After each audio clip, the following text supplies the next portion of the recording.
बिहार, ज्ञान की भूमि बिहार को ये चाल चरित्र चेहरा का दावा करने वाली भाजपा का पहला सौगात है।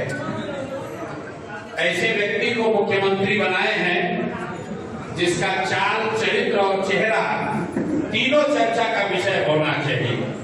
लेकिन ये नई भाजपा है और इन्होंने दिखाया है कि बिहार को अब गुजरात से चलाया जाएगा।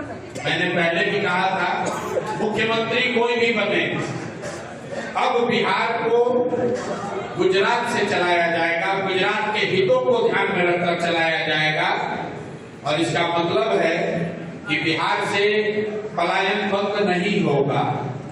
पलायन बंद इसलिए नहीं होगा कि अगर बिहार से 10-12 हजार रुपए में काम करने के लिए नौजवान लाखों की संख्या में नहीं उपलब्ध होंगे तो 30 लाख से ज्यादा लोग गुजरात में मजदूरी करने के लिए मिलेगा कहां से।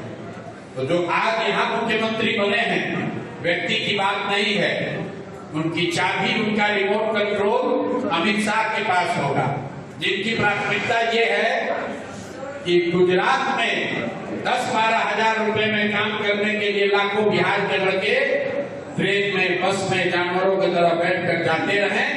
आने वाला जो समय है उसमें गुजरात का आदमी फैक्ट्री में मालिक रहेगा और बिहार के बच्चे उन्हीं फैक्ट्रियों में मजदूरी करेंगे।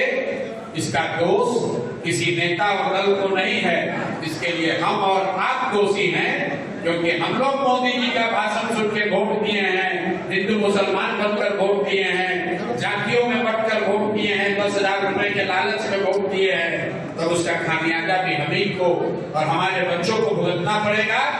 जिस 10,000 की लालच में आपने वोट बेच दिया, वही 10,000 रुपए कमाने के लिए बिहार के बच्चों को जाकर गुजरात के, पंजाब के, दिल्ली के, बॉम्बे के फैक्ट्रियों में अपनी हड्डी गलानी पड़ेगी।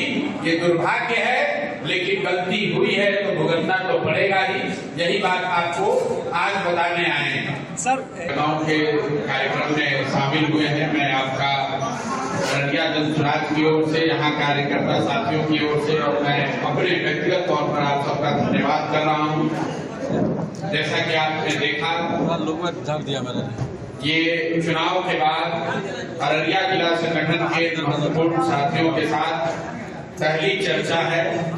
चर्चा का परिप्रेक्ष्य ये है कि जब चुनाव परिणाम आए और परिणाम निश्चित तौर पर जनसुराज के अनुसार नहीं आए हैं, जनसुराज की जो सोच थी उसके विपरीत आया है, उसके बाद जनसुराज के महत्वपूर्ण नेताओं ने, साथियों ने, हम सब ने पश्चिम चंपारण के गांधी विधिहवा आश्रम में एक दिन का सामूहिक मौन उपवास किया था और उस दिन उपवास के बाद ये घोषणा की थी कि बिहार बदलाव के जिस संकल्प को लेकर बिहार में हम लोग आए हैं, इस प्रयास को शुरू किए हैं, उस प्रयास की ईमानदारी में, उस संकल्प से पीछे हटने का कोई सवाल नहीं है। उस प्रयास की ईमानदारी में, शुद्धता में, तीव्रता में कोई कमी नहीं आएगी और आने वाले समय में जनसुराज अपने सभी साथियों को साथ लेकर उनके विचारों को समाहित करके बिहार के नवनिर्माण के लिए जो कुछ भी हो सकेगा,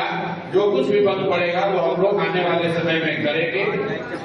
ये बिहार नवनिर्माण का जो अभियान है वो सरकार बनने के 6 महीने के बाद शुरू होना है।